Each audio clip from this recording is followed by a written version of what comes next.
네, 회복하고 은혜가 있는 행복한 교회는 어떤 교회일까요? 제가 이렇게 한번 생각을 해보니까요. 목사는 성도에게 존중하고 기다릴 줄 아는 마음이 있어야 되겠다라는 생각이 듭니다. 저는 이제 성도분에게 존중하고 또 그리고 삶의 변화와 또 신앙이 발전할 수 있도록 기다릴 줄 아는 긍휼의 마음이 예수님이 가지신 긍휼의 마음이 있으면 좋겠다라는 그런 생각이 들었습니다. 정죄하기보다는 사랑으로 긍휼의 마음으로 기다리면서 존중할 줄 아는 것이 목사의 성도들에 대한 그런 태도가 아닐까 이렇게 생각되고, 성도는 목사에게는 목회자에 대한 그런 신뢰가 있어야 될 것이고 목사님에 대한 그런 믿음이 있어서 목사와 성도가 함께 주님을 바라보고 나아가는 것이 필요하다라고 합니다. 여러분 잘 알다시피 챗 GTP라는 것이 이제 나왔습니다. 그래서 뭐 다음 달부터는 벌써 1억 명이 가입을 했고 다음 달부터는 한 달에 20불 한 24,000원에 유료화한다고 합니다. 챗 GTP가 이제 뭐 장례 설교라든지 어디에 이렇게 방문했을 때 가정 신방을 했을 때 성도의 데이터만 딱 이야기하면 몇 초 만에 설교문이 나오는 시대가 돼 있고, 유튜브를 보면 이제 설교를 잘하는 목사님들이 너무나 많습니다. 설교도 너무 잘하고 목회도 잘하는 큰 교회, 대형 교회 목사님들이 이렇게 많이 우리가 핸드폰 하나로도 다 이렇게 접할 수 있습니다. 그럼에도 불구하고 여러분의 이름을 알고 여러분을 위해서 매일 기도하는 목사는 단 한 분밖에 없는 줄 믿습니다. 대답이 적네요. 여러분 제일 사랑하는 목사는 접니다. 아니 다른 사람 있습니까? 아니 여러분의 이름을 알고 새벽마다 여러분을 위해서 기도하는 사람은 제가 거짓말이 아니라 접니다. 저. 예, 감사합니다. 하나님께서 한 주 동안 마음을 주시더라고요. 정말 예수님의 마음으로 사랑하고 있느냐? 정죄의 마음이 1%도 없이 진정으로 사랑하고 있느냐? 내가 너를 살리고 너를 긍휼의 마음으로 목사가 되기까지 하였는데 내가 보낸 양을 정말 나의 마음으로 사랑하고 있느냐? 그걸 물어보시더라고요. 제가 첫째 날, 둘째 날은 떼굴떼굴 굴릴 정도로 회개를 했습니다. 하나님, 정말 이 죄인을 용서해. 저희 죄가 적나라하게 드러나는데요, 견딜 수가 없었습니다. 너무너무 괴로웠고 주님의 마음으로 성도를 기다리고 존중하고 주님 마음으로 사랑하겠습니다 라고 이렇게 주님께 맹세를 했습니다. 여러분, 우리가 나를 위하여 일을 하는지 하나님의 일을 이렇게 위하여 일을 하는지를 한번 살펴보도록 하겠습니다.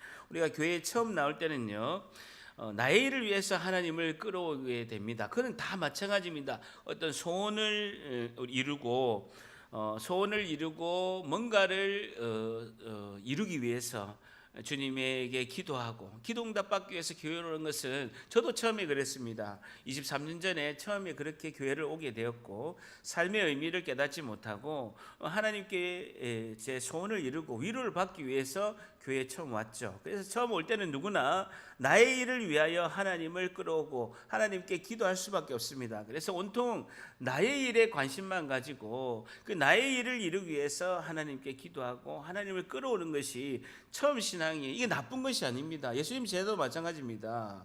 예수님께서 나를 따르라 이렇게 하면, 예수님 따르면 한 자리 할 줄 알고 제자들이 3년을 따라다녔던 것입니다. 예수님이 다윗과 같은 왕이 되면 그 옆에서 국무총리하고 국방부 장관 하려고 그렇게 한 자리 하기 위해서 따라가는 것입니다. 유혹의 복음이라고 하는데 처음에는 그렇게 교회를 오게 됐습니다. 그러나 신앙을 이렇게 있게 되면 믿음이 성장하면서 하나님 일 속에 내가 들어가야 되겠다라고 소망을 가지게 되는 것이죠. 하나님의 일 속에 내가 들어가야 되겠다. 하나님의 일은 무엇인가? 하나님의 일은 어떻게 하는 것인가? 이제 나의 일을 위해서 하나님을 끌어들였고 하나님께 기도했다면 앞으로는 내가 믿음이 성장하면서 하나님의 일 속에 내가 들어가야 되겠다라고 이제 생각을 하게 되는 것이죠. 이제 모든 것이 하나님의 일이 되게 하였으면 좋겠다라는 소망을 가지게 된다라는 것입니다. 그렇다면 여러분, 하나님의 일은 무엇입니까? 여러분, 목사가 선교사를 하면서 그리고 설교도 하고 교회 대표가 되기도 하고 해외 아프리카 나가서 복음도 전하고 선교도 하고 이렇게 하면서도 내 생각과 내 뜻대로, 내가 생각된 플랜대로, 내가 생각했던 계획대로 내 뜻대로 한다면 이것이 과연 하나님의 일일까? 어떤 특정 직업이 해서 그렇습니다만은, 예를 들어서 버스 운전을 하면서 승객을 친절히 대하고 예수님의 사랑으로 실천하고, 장애인이 오면 이렇게 휠체어를 이렇게 버스를 멈춰서서 다시 실어주고 친절하게 웃음으로써 승객을 대하고, 그렇게 예수님의 사랑을 실천하는 사람인, 겉보기에는 버스 운전하는 세상 일을 하는 사람처럼 보이는데 이분이 진짜 하나님의 일을 하는 사람입니다. 외형적으로 보면 목사, 선교사를 하면 다 하나님의 일을 하는 것 같지만 그렇지 않다라는 거예요. 외형적으로 하나님 일을 하는 사람일지라도 자기 일을 하는 사람이 너무나 많습니다. 너무나 많다라는 거예요. 저도 그 중에 한 사람일 수도 있습니다. 그렇게 안 되려고 무단히 애쓰고 무단히 몸부림치고 있습니다. 하나님의 일이 무엇인가라는 것이죠. 하나님의 일이 되게 하기 위해서는 기도를 해야 된답니다. 예배와 기도를 통해서 우리는 하나님 백성으로 돌아가야 되고, 내가 하는 일, 모든 일이 하나님 일이 되기 위해서는 기도를 해야 된다라는 것이죠. 기도를 하면 두 가지가 있습니다. 예레미야 29장 12절 한번 같이 있습니다. 시작. 너희가 내게 부르짖으며 내게 와서 기도하면 내가 너희들을 기도를 들을 것이요. 시편 3편 4절도 같이 있으면 시작. 내가 나의 목소리로 여호와께 부르짖으니 그의 성산에서 응답하. 하나님께 부르짖고, 그리고 하나님께서 내게 부르짖으며 내게 와서 기도하면 내가 너희들의 기도를 들을 것이라고 성경에는 너무나 많이 부르짖는 기도에 대해서 말씀하고 있습니다. 여호와께 부르짖어라. 나의 목소리로 여호와께 부르짖으니 그의 성산에서 응답하시는도다라고 말씀하고 있습니다. 그리고 우리가 수요일날 기도하는 것은 이렇게 부르짖으면서 하나님께 나아가는 기도를 하고 있습니다. 또 한편은 우리가 새벽에 조용히 기도하는 것처럼, 너는 기도할 때 내 골방에 들어가 문을 닫고 은밀한 중에 계신 내 하나님께 기도하라. 은밀한 중에 보시는 내 하나님께서 갚으시리라. 어떤 때는요, 침묵 가운데 말씀을 묵상하면서 주님께 조용히 내가 지정한 집에서 기도의 골방이라든지 아니면 교회에 와가지고 그 지정된 시간에 지정된 장소에서 기도하면서 은밀한 중에 보시는, 그리고 하나님께 은밀한 중에서 하나님께 기도할 때 하나님 부어주시는 은혜가 있다. 성경은 두 개 다 강조하고 있어요. 부르짖는 기도도 강조하고 있고 은밀한 중에 하나님께 나아가는 기도도 성경은 강조하고 있다는, 이걸 다 하는 것이, 성경에서 말씀하신 대로 하는 것이 중요하다라는 것입니다. 그래서 정해진 시간에 규칙적으로 계속 기도하는 것이 매우 중요하다. 절단입니다. 정해진 시간에 규칙적으로 계속 기도하는 것이 매우 중요하다. 정해진 시간에 규칙적으로 계속 기도하는 게, 여러분, 제일 건강한 사람은요, 일주일에 한 번 몰아가지고 10시간 이렇게 운동하는 사람이 아닙니다. 매일 30분씩 1시간씩 매일 운동하는 사람이 건강한 것이죠. 그래서 날마다 기도로 이제 출발하는 것입니다. 새벽에 기도하고 진지한 기도가 이렇게 되어서 일상생활의 모든 일이 하나님의 일이 됩니다. 그래서 내가 기도를 아침에 새벽에 하고, 오늘 직장과 사업대에서 하나님의 은혜의 영광을 나타내게 되려고 하고, 그리고 아까 버스 기사님이 승객을 만날 때 내가 친절하는 예수님의 사랑을 전할 수 있도록 하나님 은혜를 달라라고 기도하고, 그 선하신 예수님의 미소로 친절히 버스를 몰면요, 그게 하나님의 일이에요. 그게 하나님의 일이라고요. 길거리 노방 전도를 하면서 전도지를 돌리고 예수님을 믿으세요, 교회에 나가셔야 됩니다, 이것도 하나님의 일이죠. 근데 외형적으로 그것이 하나님의 일처럼 보인다가 다 하나님의 일은 아니라는 거예요.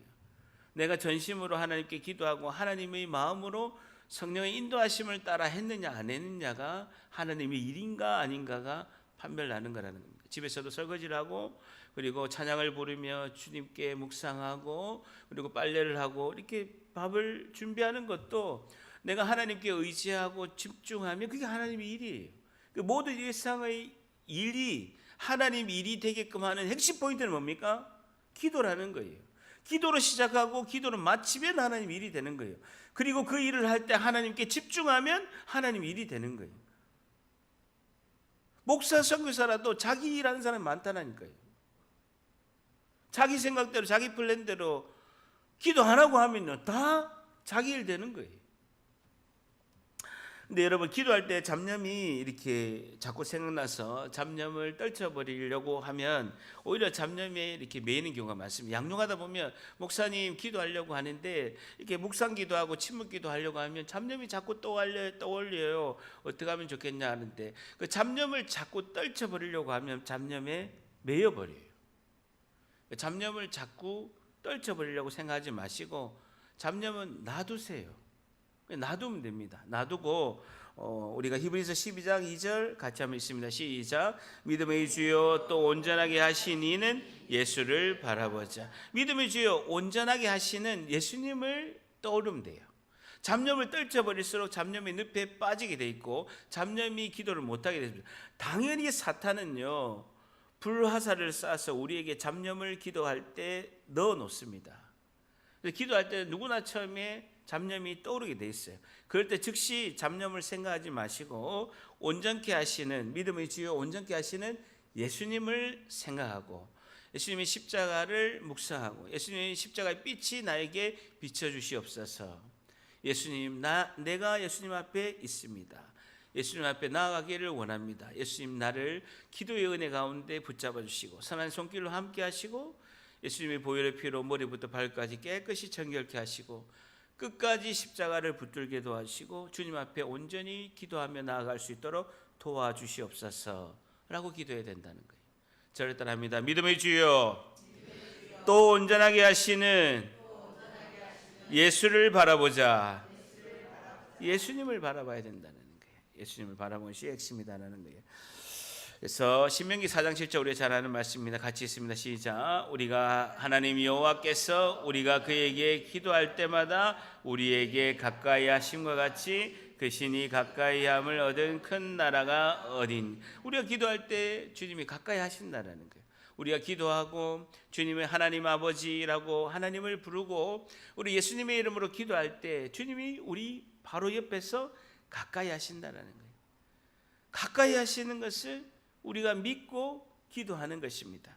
여러분 예수님도 새벽이 이르는 새벽에 미명에 항상 습관을 따라서 한적한 곳에 가셔서 기도하셨습니다. 세례를 받으실 때도 하늘을 향하여 기도하실 때에 세례를 받으실 때도 기도하셨고 그리고 사역의 절정에 바쁘신데도 한적한 곳에서 기도하시는데 최우선적으로 했습니다. 수많은 무리가 말씀을 듣고 자기 병도 고침을 받고자 하여서 모여들었는데 주님은 물러가서 한적한 곳에서 기도하시는 것을 최우선적으로 하셨다라는 것입니다. 그리고 예수님께서 기도하러 12제자를 부르실 때 얼마나 중요합니까? 이때도 밤이 새도록 하나님께 기도하셨다라고 누가복음에는 말씀하고 있습니다.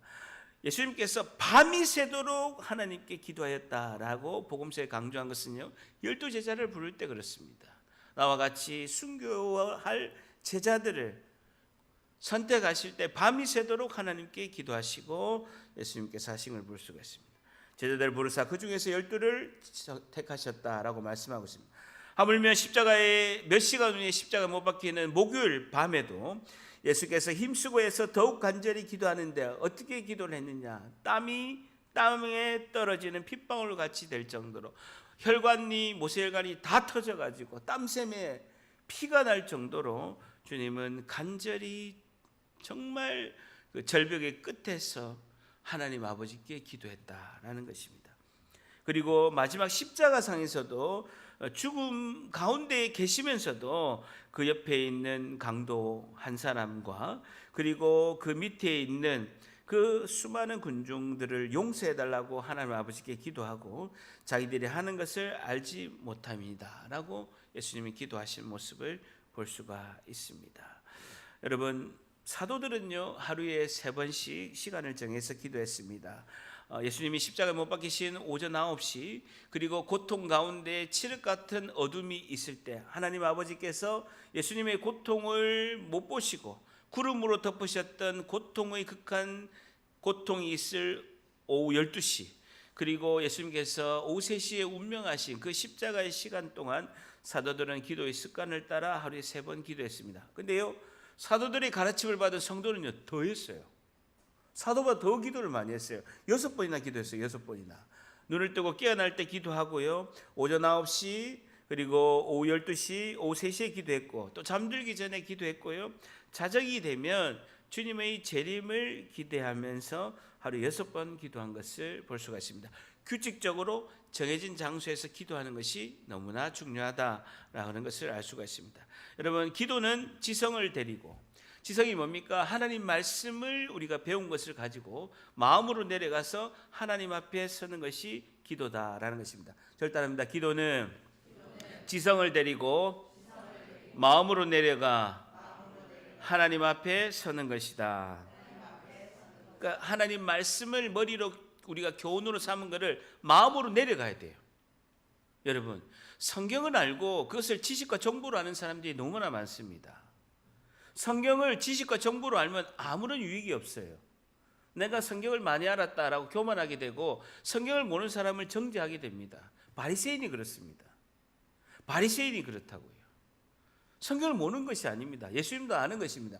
근데 머리에 있는 지식과 교훈을 마음으로 내려가야 돼요. 마음으로 내려가서 전심으로 하나님 앞에 서는 것이 중요하다라는 것입니다. 그래서 기도는 자기를 부인하고 자기를 내려놓는 과정이 기도이다라는 것이죠.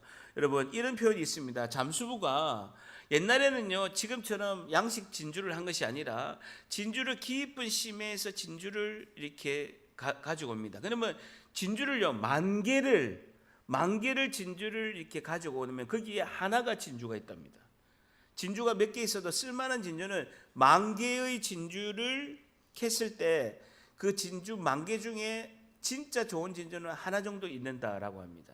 근데 그 잠수부가 왕의 왕관을 장식한 그 진주를 얻기 위해서, 그리고 옛날에는 지금처럼 이렇게 석유로 해서 이렇게 우리가 이 뭡니까 안료를 써가지고 이렇게 염색을 하는 게 아니었기 때문에 다 그 뿔소라 안에 보면 그 뿔소라 내장이 있죠.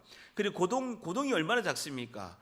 손톱보다 더 작은 고동에 보면 아주 그 고동똥에 있는 자주색 그 색깔의 그런 이렇게 그게 있어요. 그거를 가지고 이게 쭉 짜면 이게 자주색이 나오거든요. 그걸 가지고 그 자주색과 보라색으로 옷에다가 이렇게 물감을 들이는 거예요. 그러면 이 잠수부 하나가 왕의 옷 하나에 자색 옷을 하나 만들기 위해서는요 수도 없이 몇 달 동안 그 밑에 그 바다에 깊은 바다에 내려가서 그 진주 조개를 캐오고 뿔소라와 고동을 이렇게 깊은 바다에서 내려가서 헤엄을 쳐서 가져와서 그 왕의 왕관과 왕의 옷을 만드는 일에 헌신한다라는 겁니다. 이게 뭐냐?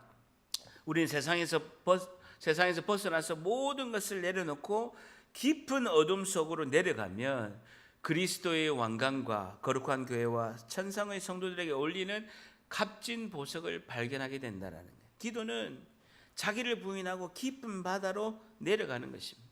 그 깊은 바다로 내려가게 되면 값진 진주 조개와 그리고 자줏빛 염료를 얻기 위한 뿔소라와 고동을 얻을 수 있는 거다라는 겁니다. 천상의 성도들에게 어울리는 값진 보석을 발견하는 것이 기도다라는 것입니다.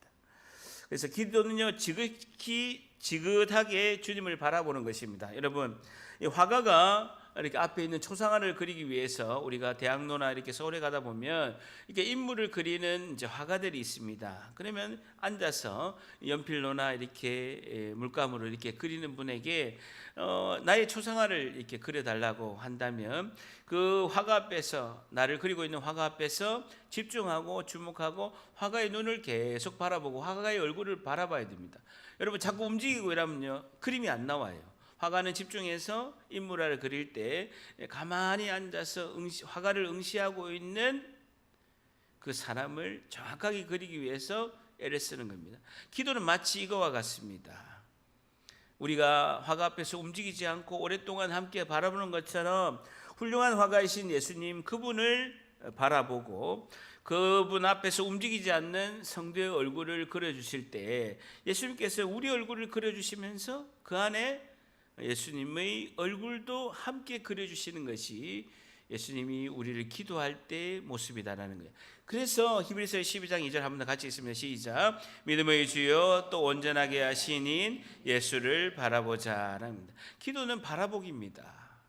예수님의 얼굴을 묵상하고 예수님의 얼굴을 바라보고 예수님을 이렇게 느긋하게 이렇게 보는 것이 기도라는 겁니다. 여러분, 제가 하영수하고 4년 동안 10애를 했습니다. 10애를 할 때 처음에는 막 만나가 영화도 보고 그다음에 뭐 이렇게 떡볶이도 그 남포동에서 떡볶이도 사 먹고 뭐 전도 사 먹고 만두도 먹고 뭐 국수도 먹으러 가고 또 뭐 영화도 보고 이렇게 빵도 사 먹고 베이시 빵집에서 빵도 먹고 막 그렇게 했어요. 그래가지고 막 대화를 하면요 나중에는 할 말이 없어요. 하도 말을 많이 하니까. 그러면요 둘이 얼굴을 마주 보다가 가만히 보기만 해요. 근데요 사랑이 느껴져요. 언제 때 이야기인지 모르겠어요. 그걸 제가 기억한다고 시급했습니다. 근데 이렇게 바라보면요, 그냥 좋아요. 할 말을 안 해도 그냥 보기만 해도 좋아요. 이렇게 보기만 해도. 그러다가 손 한번 잡아보자. 그래가지고 손도 한번 잡고 이렇게 하는 것이 그렇죠. 주님을 지그시 바라보는 것. 그래서 절단 기도는 바라보기이다. 그래서 어려운 말로요. 관상기도라고 합니다. 관상, 볼관자에다가 마음상자 해서 관상기도가 뭐라고 하냐면 사물의 근원이시고 본체이신 주님을 바라보는 거예요.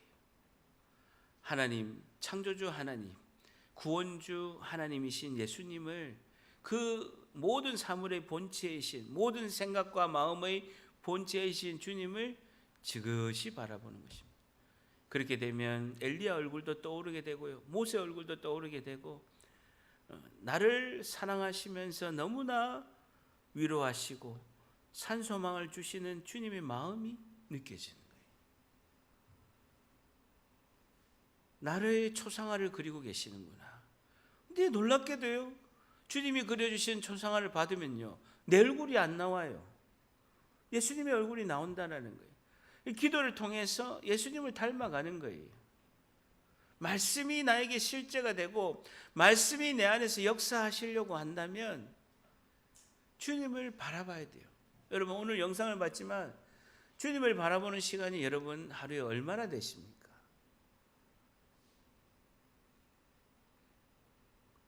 여러분 가운데 산소망 되시고 나의 구원주 되시고 우리의 삶을 인도하시는 주님의 은혜가 충만하시기를 축복합니다. 여러분 그래서 말씀 기도를 이렇게 오늘 하는 내용은 굉장히 중요합니다. 여러분 반복해서 한번 영상도 보시고 자꾸 해서 이렇게 보시는 게 좋습니다.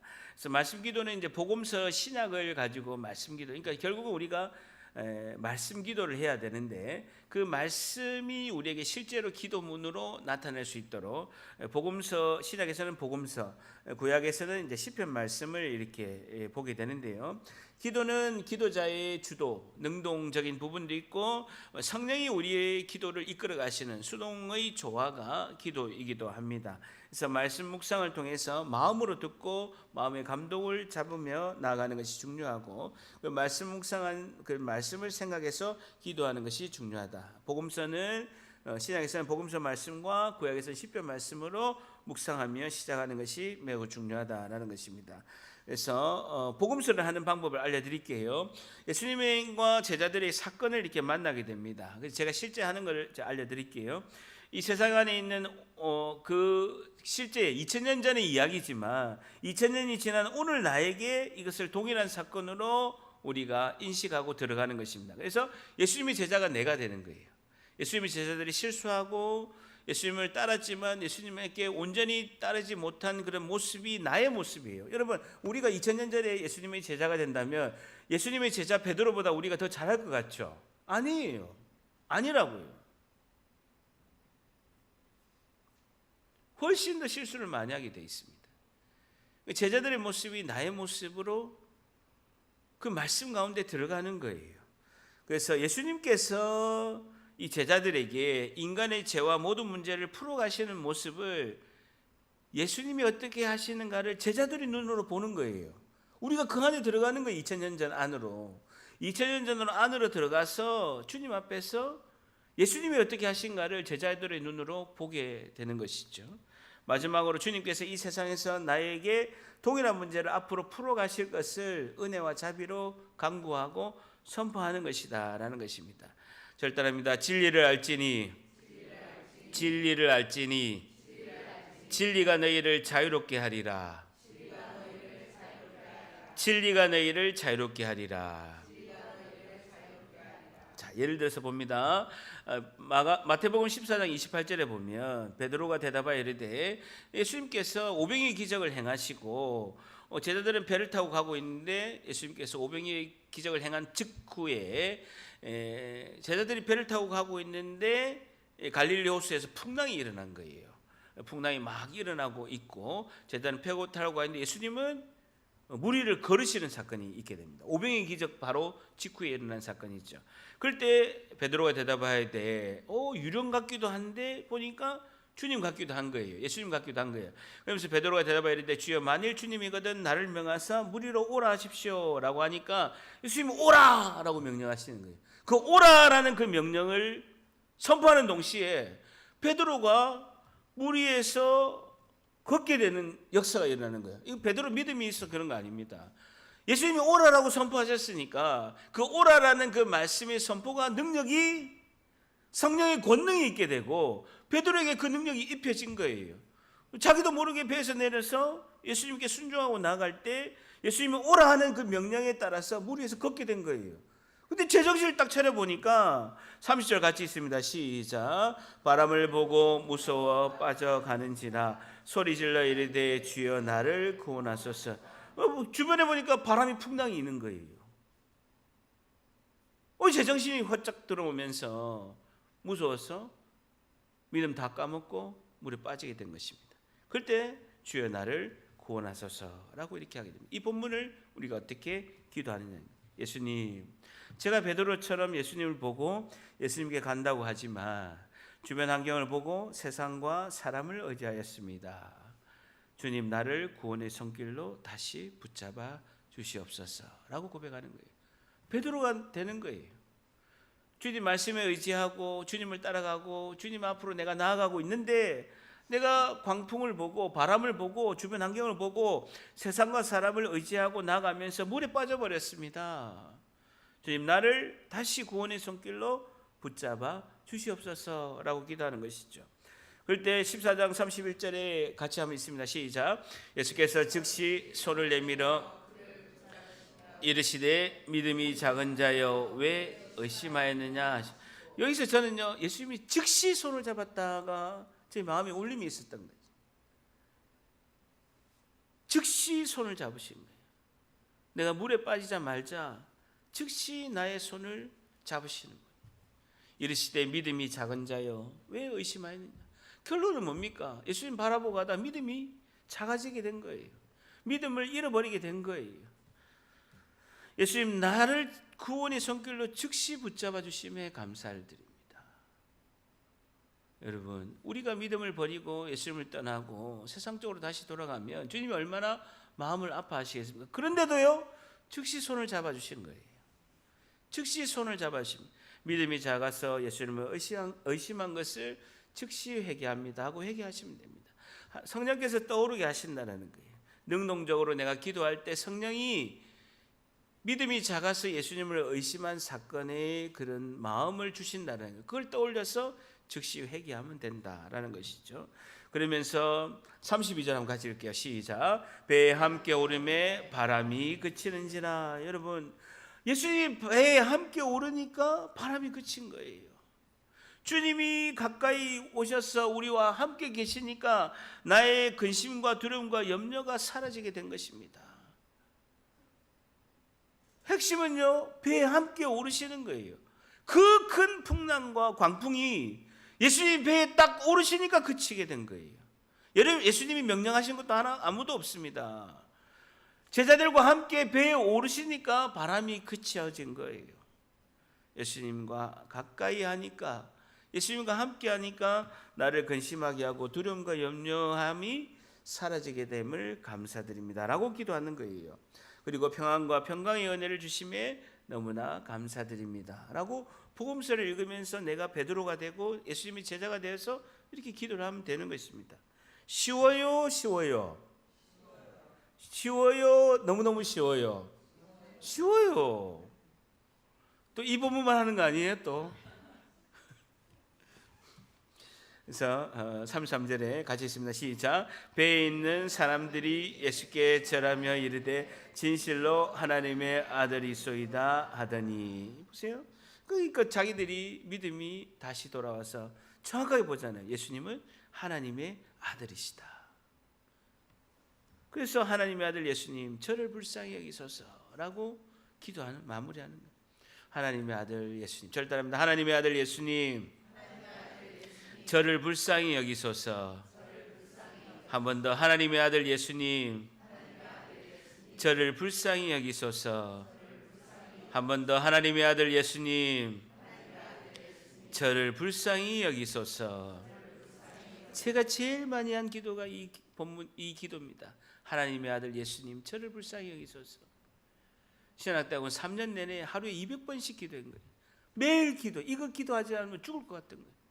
힘이 하나도 없는 거예요.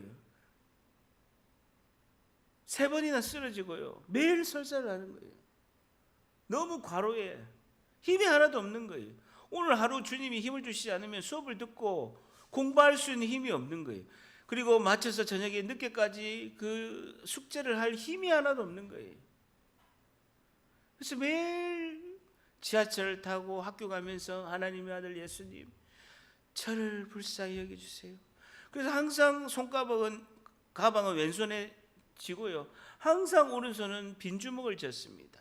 하나님의 아들 예수님 내 오른손 잡아주세요. 근데 놀랍게도요. 오른손에 힘이 꽉 잡혀요. 주님이 내 옆에서 내 손을 잡아주시는 것 같다는 거예요.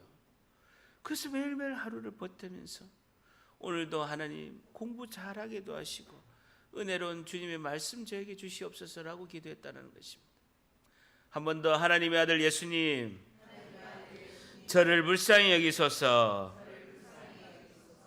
복음서는 이렇게 기도하시면 된다라는 것입니다.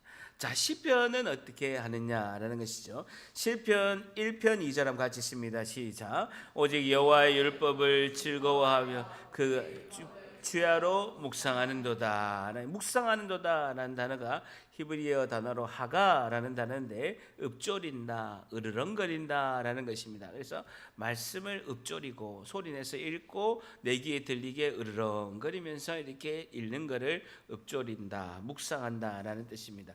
그래서 이 세상에 있는 오늘날 나에게 그 말씀 안으로 들어가는 거예요. 시편이 다윗의 시, 그리고 150편 중에서 70여 편은 다윗이 지었지만 나머지 이제 말씀도 있는데 그 시편 말씀 안으로 내가 들어가는 거예요. 그 상황 안으로 내가 들어가는 거예요. 그래서 주님 앞에 내가 꺼내놓는 마음으로 그대로 말씀드리는 거예요. 중요한 건요, 절 따라합니다. 꺼내놓는 마음으로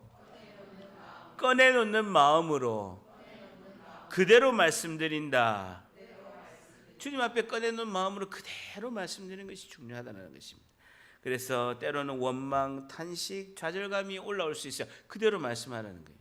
내가 원망하는 마음, 탄식하는 마음, 좌절감, 낙담, 분노, 비탄시를 읽으면 다윗이 수많은 비탄시가 있는 거예요.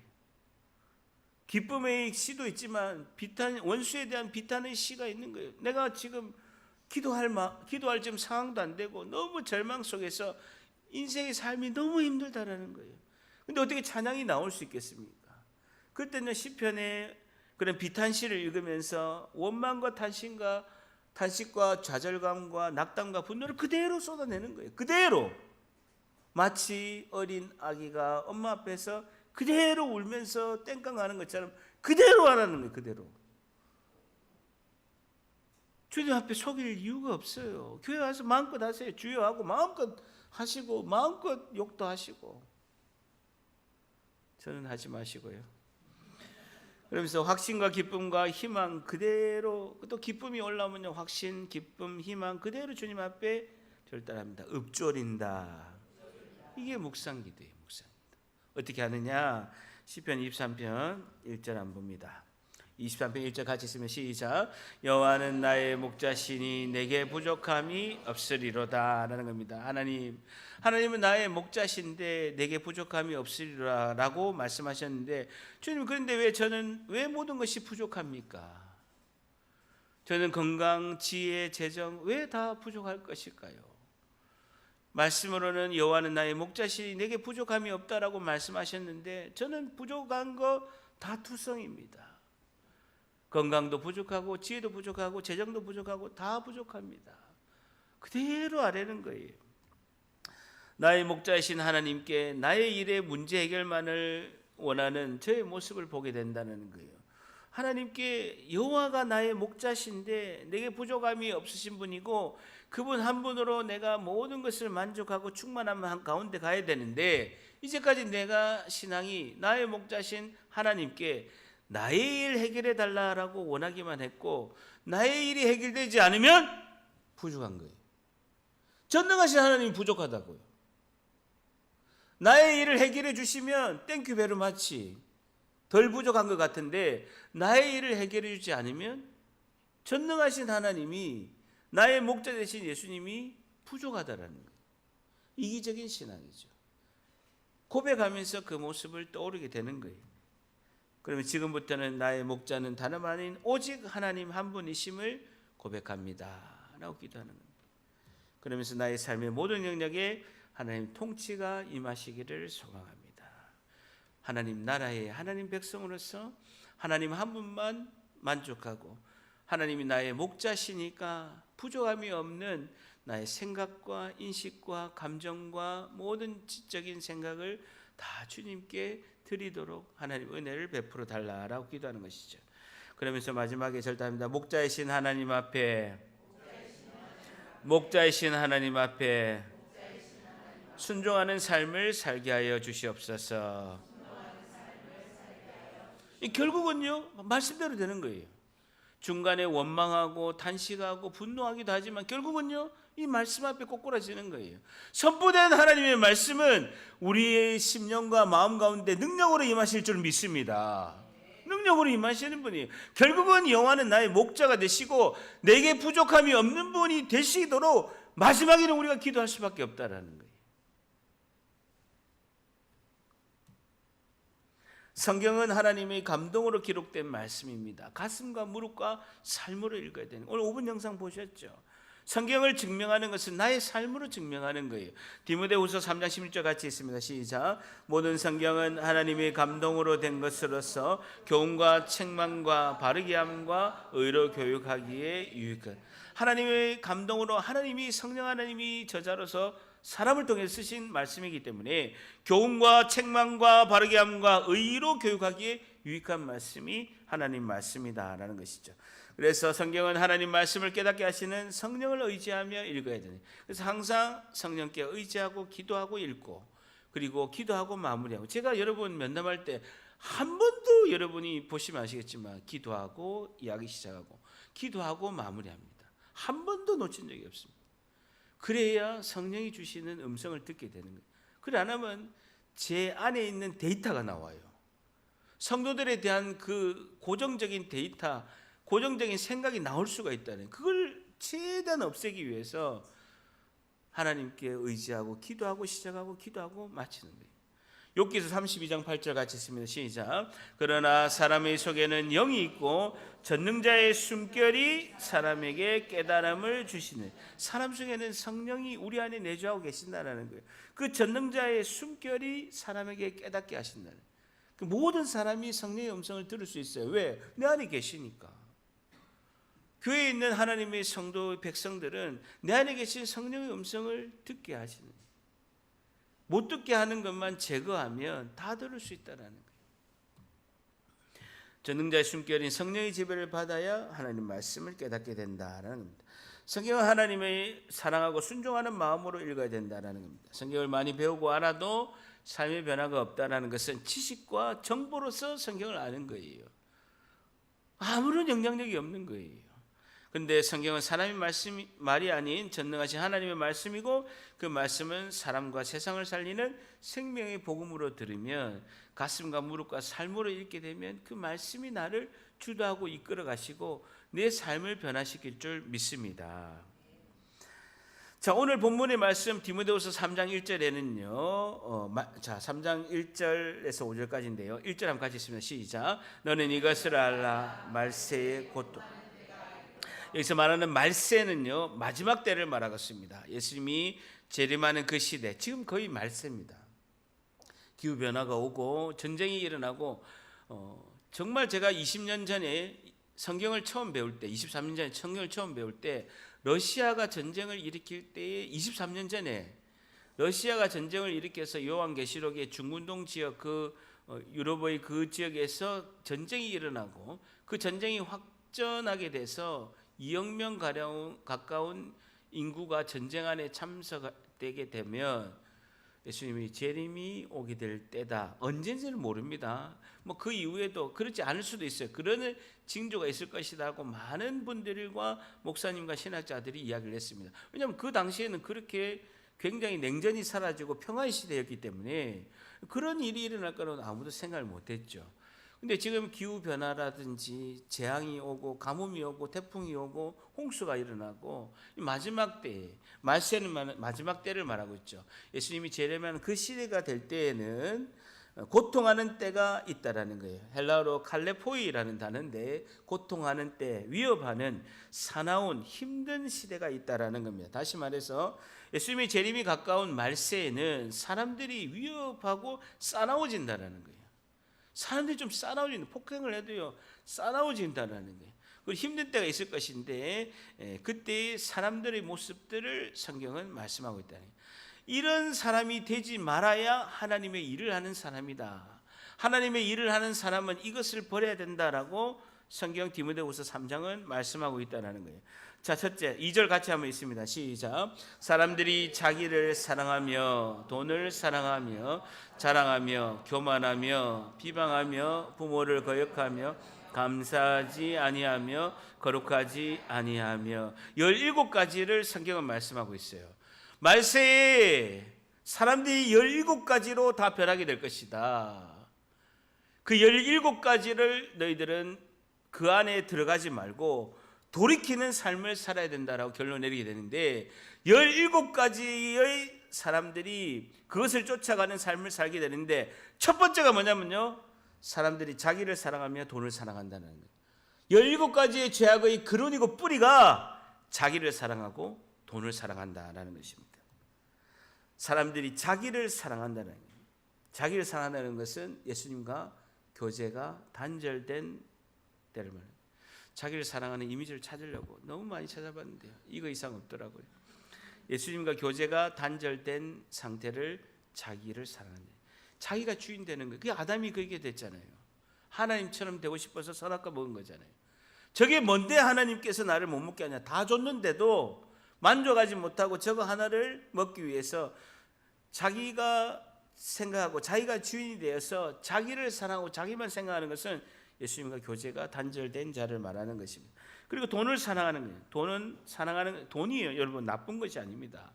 돈을 나쁜 것이 아니에요. 돈을 통해서 하나님 많은 일을 행하고 많은 선교와 하나님 나라를 펼쳐갑니다. 근데요, 돈만을 사랑하는 것은 잘못된 거예요. 모든 인생의 가치관이 돈만 쫓아가는 거, 여러분 3천억이 있어도 만족하지 못한다는 거예요. 악의 근원이고 뿌리가 돈만 사랑하는 거라는 거예요. 디모데전서 6장 10절 같이 있습니다. 시작. 돈을 사랑함이 일만악의 뿌리가 되나니 이것을 미혹을 받아 믿음에서 떠나 많은 근심으로써 자기를, 돈만을 사랑함이 일만악의 뿌리가 된다는 거예요. 돈이 나쁜 거예요? 아니에요. 돈이 없으면 어떻게 오래 삽니까? 의식주를 어떻게 해결하고 어떻게 삶을 삽니까? 하나님께서는 그 청빈의 삶도 중요하지만 청부의 삶도 중요하다라고 말씀하신 거예요. 여러분, 아브라함도 거부였고요, 이삭도 엄청난 거부고요, 야곱은 더 거부였어요. 요셉은 말할 필요 없이 거부였고요. 성경에 많은 인물들이 청부의 삶을 살게끔, 청지기의 삶, 섬김과 나눔의 삶이 가장 큰 복된 자예요. 여러분에게 천국의 삶, 풍성하고 섬김과 나눔의 삶을 사시기를 축복합니다. 중요하다는 거예요. 이게 가장 큰 죄악의 뿌리라는 것입니다. 말세에 다 이렇게 쫓아가게 될 것이다 라고 말씀하고 있습니다. 그러면서 자기를 자랑하며 교만하며 자랑하며 알라조네스란다는데, 시골에서 여러분 이 약 먹어봐 아무 효과 없는 약을 선전하면서 뽐내는 것이 알라조네스라는 자랑하며라는 단어입니다. 그리고 교만하며 거만하다라는 뜻이죠. 그러니까 아무 효과 없는 약을 선전하면서 뽐내는 거, 이게 자랑이네요. 빈깡통이에요. 빈깡통. 남에게 보이기 위한 삶을 사는 거예요. 남에게 잘 보이기 위해서 삶을 사는 거예요. 자기 자신은 아무 의미가 없고 남을 위한, 자랑하기 위한 삶을 사는 사람들이 너무 많다라는 거죠.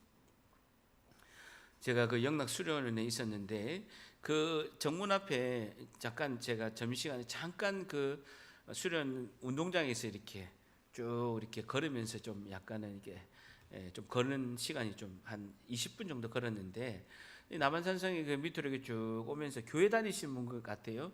권사님들 한 열 몇 분이 이제 거기서 좋은 카페도 있고 식당이 있어서 이렇게 쭉 내려오면서 이렇게 말씀을 이렇게 쭉 하시더라고요. 그러면서 이제 뭐 영락교회 한경재 목사님 모르는 분이 없잖아요. 그래서 권사님들은 여기 영락 수련원이야, 뭐 한경재 목사님 하셨고 한경재 목사님 대단한 분이야, 막 이렇게 하면서 그 중에 이제 교회 안 다니는 분이 한 분이 계시는 거예요. 그래가지고 한경재 목사님 누구야? 그 뭐 영락교회가 어디야? 뭐 어디 있어? 영락교회 들어본 것 같은데 어떤 교회? 이러면 그때 복음을 전해야 되잖아요.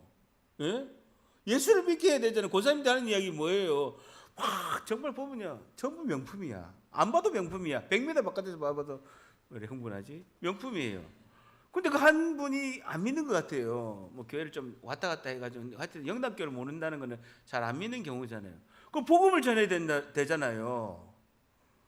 그럼 내가 옆에서라도 좀 전하고 싶어요. 예수를 믿고 뭐 영락교회가 어떻고 한경재 목사님 어떻고 예수를 믿어서 구원을 해서 너도 교회 가야 돼 이래야 되잖아. 친구끼리. 몰라도 돼 그런 거 있어. 그럼 내려가더라고요. 아이고 진짜 막 권사 맞나 이라고 막 이러다가 그랬습니다.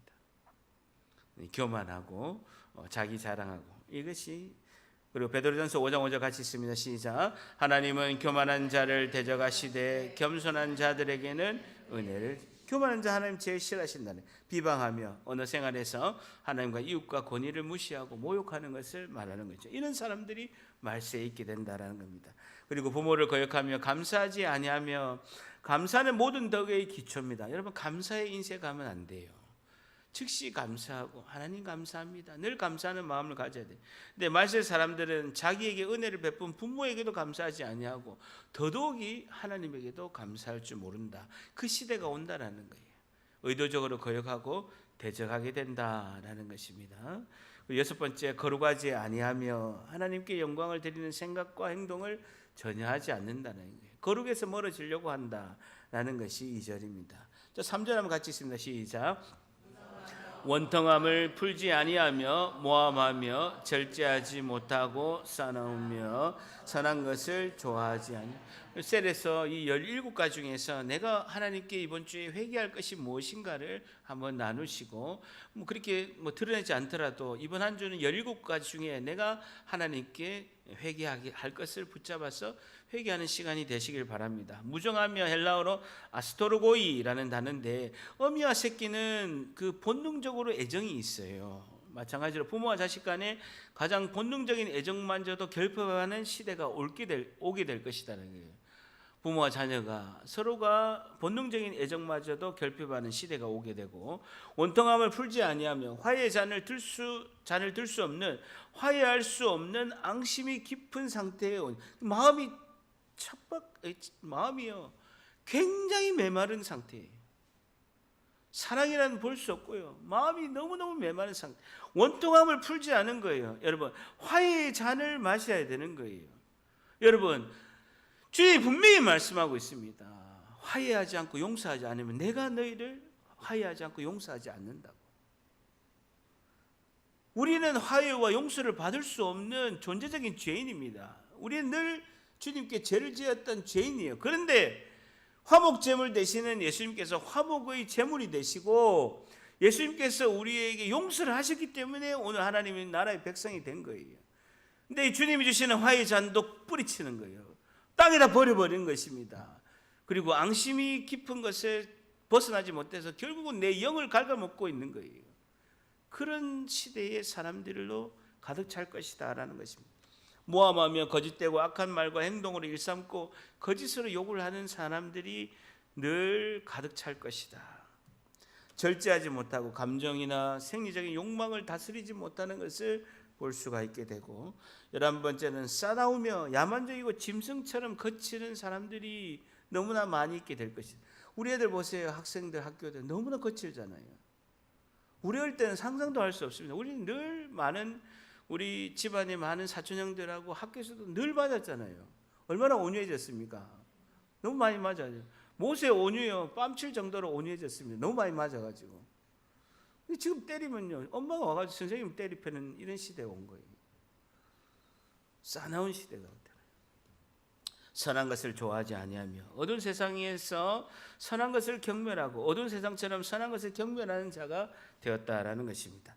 자, 4절 한번 같이 있습니다. 시작. 배신하며 조급하며 자만하며 쾌락을 사랑하기를 하나님 사랑하는 것보다 더하며. 배신하며 자신의 이익을 위해서 친구를 버리고요. 조급하며 말과 행동이 서두르고 경솔해서 분별력이 없는 거예요. 여러분, 행동이 서두르고 하게 되면요, 분별력이 없어져요. 어느 것이 맞는지 없는지. 그래서 진중하게 생각하는 이것이 없어지는 거예요.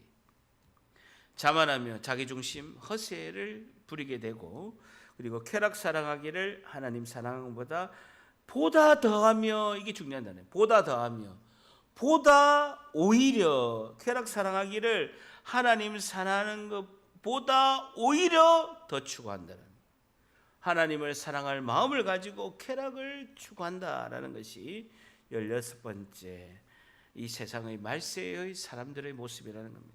마지막으로 같이 한번 있습니다. 시작. 경건의 모양은 있으나 경건의 능력은 부인하니 이 같은 자들에게서 내가 돌아서라. 경건의 모양은 있으나 경건의 능력을 부인한다는 거예요. 종교적인 모습과 형태는 다 갖추고 있다라는 거예요. 근데 예수님의 복음의 구원의 능력에 대한 믿음이 없다라는 거예요. 예배도 참석하고 교회도 오고 내가 크리스찬이다고 예수님을 믿는다는 거예요. 종교적 형태 다 갖추고 있는 거예요. 그런데 복음의 능력이 나에게 아무런 영향을 미치지 않아. 내 일에 하나님만 끌어들이기만 하고, 처음엔 그렇게 하면 돼요. 나중에는 하나님 일에 내가 들어가야죠. 복음의 능력 안에 내가 들어가서 그분의 실존 안에서, 그분의 영향력 안에서, 그분의 영광 안에서 우리의 삶을 살아야 할 줄 믿습니다. 이게 중요하다라는 거예요. 이 같은 자들에게서 내가 돌아서라는 거예요. 등을 돌려라는 거예요. 헬라 원어로 보니까 등을 돌려라는 거예요. 분별해서 멀리해야 된다라는 거예요. 교회 공동체는요, 순수성을 유지하는 것이 가장 중요하다라는 것입니다. 순수를 잃어버리면 교회는 생명을 잃어버리는 거예요. 교회 순수성이 뭡니까? 생명을 살리는 거예요. 저를 뜻 따라합니다. 복음의 능력으로 생명을 살리자. 그래서 이 5가지 말씀을 이번 한 주에 우리가 잘 새겨서 말씀의 은혜 가운데 있기를 원합니다. 그래서 로마서 2장 16절에 로마서 16장 25절 같이 있습니다. 시작. 나의 복음의 2장 16절과 16장 25절 같이 있습니다. 곧 나의 복음의 시작. 곧 나의 복음에 이른 바와 같이 하나님이 예수 그리스도로 말미암아 사람들의 은밀한 것을 심판하시는 그날이라. 나의 복음과 예수 그리스도를 전파함은 영세 전부터 감추어졌다가 나의 복음이 되어야 된다는, 담임 목사님이 복음이 아니라 나의 복음이 되어야 된다는 것입니다. 그래서 나의 복음이 되기 위해서는 어떻게 해야 되냐는 거예요. 나의 복음이 되기 위해서는 말씀과 기도와 성령의 동행하심이 있어야 된다. 그래서 여러분, 성령을 의지해야 됩니다. 그리고 말씀을 의지해야 됩니다. 그러면 우리가 예수 그리스도를 바라보고 하나님의 놀라우신 영광의 충만한 은혜 가운데 모두가 들어갈 줄 믿습니다.